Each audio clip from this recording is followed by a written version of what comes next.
You can see the erosions which have happened. Introital lesions are also there. This is a male genital area. What is the commonest presentation in males? In different age groups, it can be different. In young children or very small infants, it can present only as phimosis. Once you do the circumcision or you do a biopsy, you will get the histology. But in adults,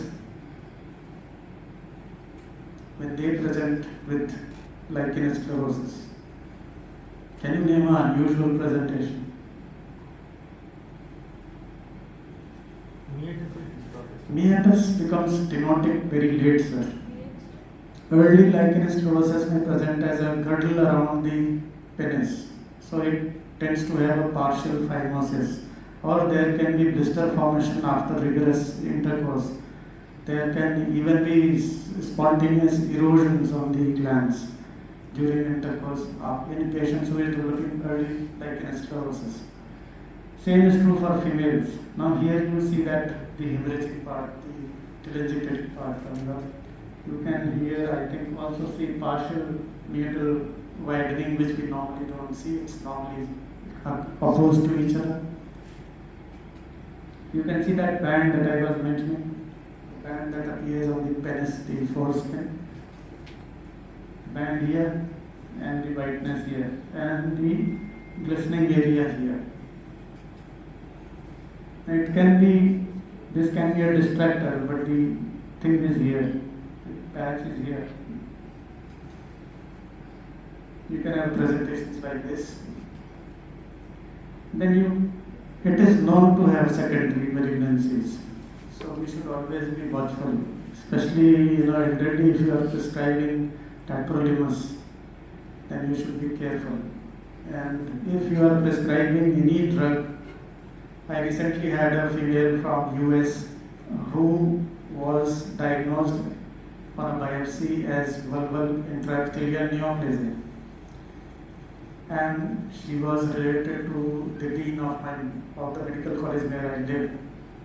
And her stain was fortunately negative. She was already on tacrolimus from somewhere. So 3.5 months till the final report came. There was a lot of stress for the patient, me and the family. She was already on tacrolimus from US. So we have to keep in mind this is just a simple early verrucous carcinoma developing. This is the blister that I was talking of, lichen sclerosis. This is the female genital area that is affected. You can see the loss of the hood. Then this is another patient who had verrucous carcinoma, who was being treated with steroids. This is another intraepithelial neoplasia that we detected on histology. Patient had lichen sclerosis. Another view, another view. So another carcinoma penis with LSA. This is florid with, you can see the lesions of LS here. Another patient, another patient. It's another child. And this figure of 8 that we often talk of. In early phase, if you just examine the genitalia and you miss examining the perianal area, you may miss a diagnosis. You may start treating as vitiligo. Even LS will respond to vitiligo treatment if you are doing a topical therapy. Some more patients of LS here, that's the histology we'll skip. But remember, they also develop carcinomas. This is a very old patient of mine, seen long back. But this does happen, well differentiated squamous cell carcinoma. So a lot of patients of malignancies I have been seeing with these. This is probably extragenital Paget's disease. This can often come to skinopathy. For Fournier's gangrene, it's a surgical problem to be dealt by them. This can come to your OPD and you have to refer them. The scrotal cyst, Dr. Sawant told about how to remove them. Then you can have such ulcers. Do you know how this developed? he applied something, sir. Locally made medication was given to him for tinea, and he applied all over the groin and scrotum and developed these ulcers. Then these are the lesions, very classical lesions of psoriasis, but in males often it is difficult if they are uncircumcised. It is difficult to make a diagnosis, you have to do a biopsy. Some more florid cases, some more genital psoriasis, but here you can find a clue. In these lesions often you don't find a clue till you look on the scalp, retroauricular area, or in the side the ear. At times you may find some scaly lesions there. Another genital psoriasis. Again, genital psoriasis. At times it may be the only presentation of psoriasis in a patient. That's the histology. Now this is quite typical, lichen planus, the annular form, which is common on the penis, very common on the penile area. Another patient can have lesions which present like these, lesions which almost resemble candidiasis if you look from a distance. Some things like this which may look like a verruca plana, obviously not, they are not white, but they may appear like this. These are varied annular lesions on the penis that I have seen. You can have ulcerative lesions, you can have plaques over here. They do clear, but on penis I have not seen much of hyperpigmentation happening somehow. Some more bad forms.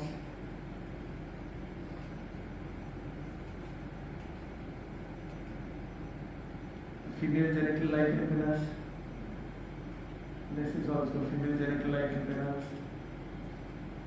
Then even syndicate can form in some. Even children can have genital lichen planus. So we should not miss that. You only see the skin and start treating. Then you can have indicators elsewhere apart from the genitalia. Some more females with genital LP. Always look in the oral mucosa. People with genital lichen planus will always have, most likely to have oral lichen planus. Remember, here also malignancies are not uncommon. Long-standing LP cases can also have some malignant lesions.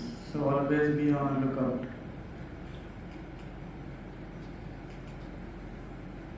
Now what is this?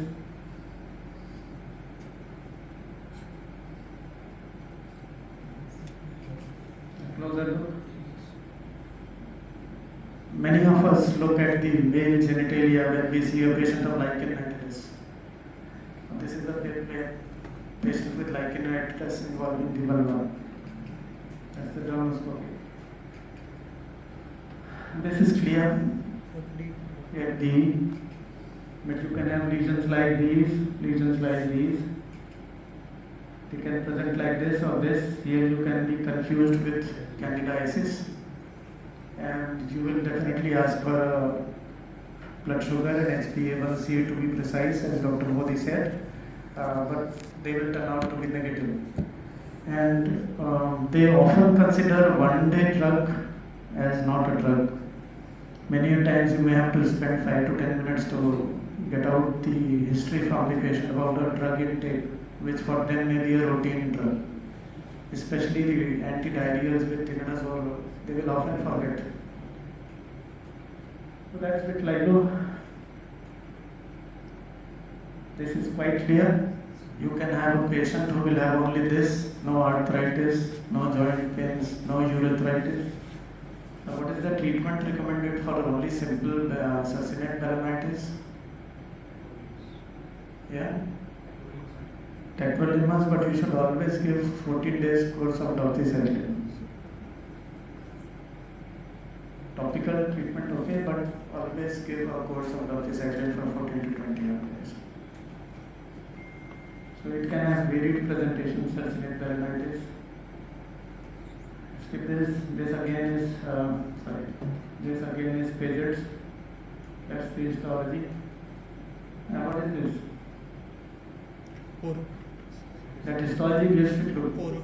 It is genital porokeratosis. It may be isolated finding. You may not find it anywhere else. Well, there are some anomalies that you can find a saxophone penis. Now this is a tumor. This was referred from the gynecology department as condyloma lata. And there was no history of exposure. The VDRL and TPHA were negative. So the excisional biopsy was done. It was a tumor. It was an encapsulated tumor.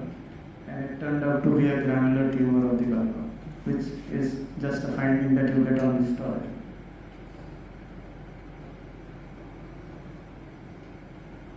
Now this is interesting. The history is there, the diagnosis is there, but this is an uncommon area where you will find larva migrans. But it can present people, we can think of scabies also, burrow of scabies, but this in fact is larva migrans as if it has been migrating very fast. This I have shown, this is lichen simplex chronicus, a very difficult thing to treat. Sir, आप कुछ प्रकाश डालेंगे? वो तो है sir, लेकिन sexual dissatisfaction, sexual disharmony can be a reason. It can be a reason for this. Lichen simplex chronicus in women, scrotal pruritus in men may also be an indicator of sexual disharmony. Then there is hypertrophy of the labia here, and you can see the clitoral hypertrophy because of repeated rubbing due to LSC. There's another patient who also had lymphedema. This is typical, we all can diagnose this, lymphangiectasia, but always look for the cause.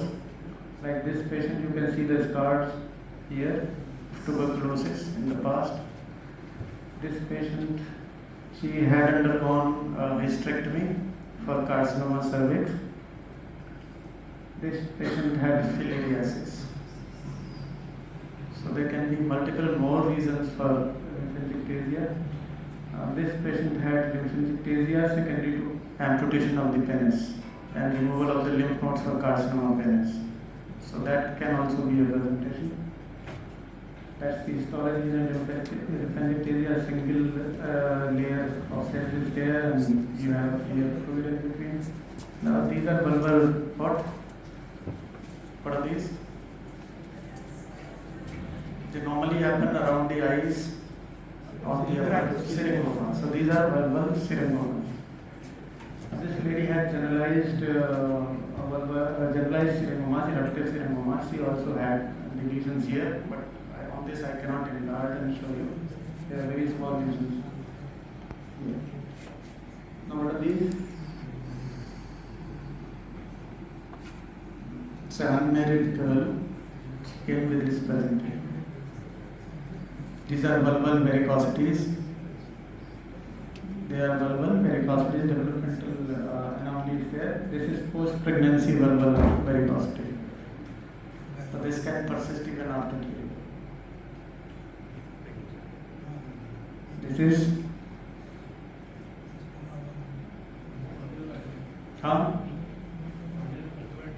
that's the first differential diagnosis.